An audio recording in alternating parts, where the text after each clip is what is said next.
How can you apply big, lengthy, and disruptive changes to an existing codebase without relying on source control branches? Let's find out. Imagine you are working on a system and decide to replace an existing module A with a new one, module B. Module A might be an external library, and this change impacts many parts of your codebase. That's not a quick task.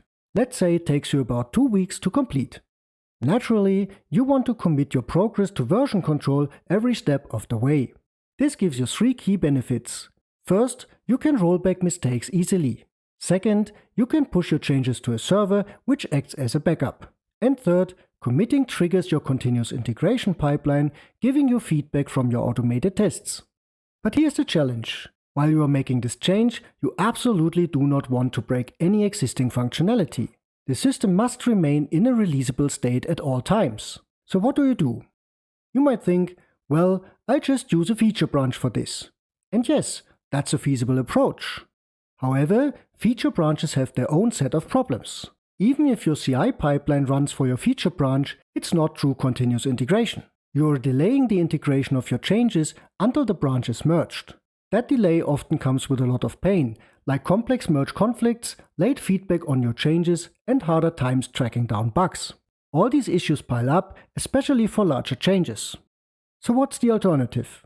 It's an approach called branch by abstraction. Here's how it works.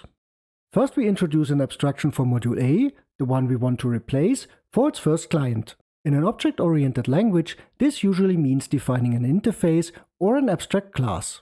When following the solid principles, especially the interface segregation principle and the dependency inversion principle, we are probably already close. But we also need to make sure to provide proper abstraction of concepts. For example, a file name exposes the detail of a file system, while a URI does not.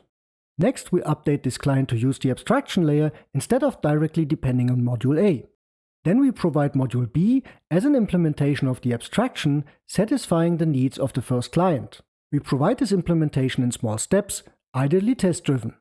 Now we can change the composition of the system such that this client uses module B through the abstraction layer instead of module A. We repeat these steps for all clients of module A. It's essentially a series of refactoring steps, and by definition, these steps are non-breaking. So we can safely integrate each step independently and get feedback from code reviews on design and from tests on correctness.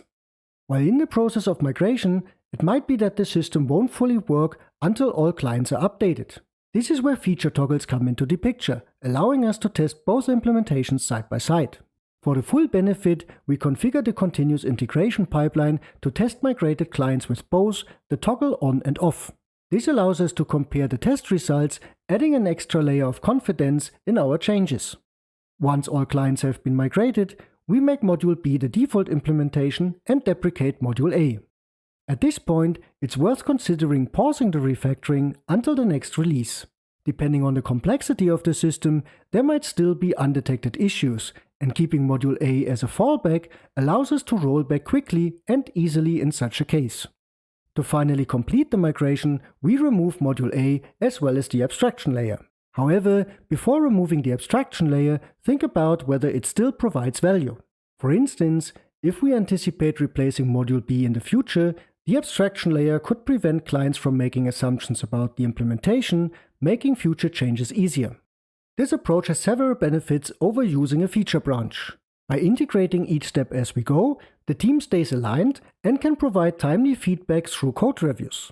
The continuous integration pipeline delivers realistic feedback on the integrated code, reducing the risk of undetected issues.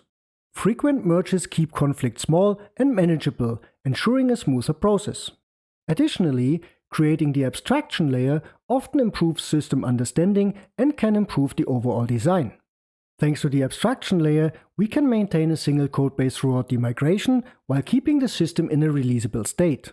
This flexibility allows us to pause and resume the migration at any time, ensuring both implementations remain functional. As a result, resuming is far less costly than the effort required to revive a stale branch. Using toggles and retaining module A during the first release provides an easy fallback, minimizing the overall risk of the migration. Of course, this approach isn't free. Creating a dedicated abstraction layer requires effort, and in some cases, it might be more work than using a feature branch. However, the trade-off depends on the complexity and duration of the change. If the changes can be completed safely in a single day, and if rolling back the changes even after integration is simple, a feature branch might be sufficient. Personally, I'm a strong advocate of true continuous integration, avoiding source control branches whenever possible. So I clearly recommend trying branch by abstraction for your next large-scale change. You might find it more applicable and beneficial than you expect. Do you practice continuous integration, or do you still work with feature branches? Share your thoughts in the comments. I'd love to hear your perspective.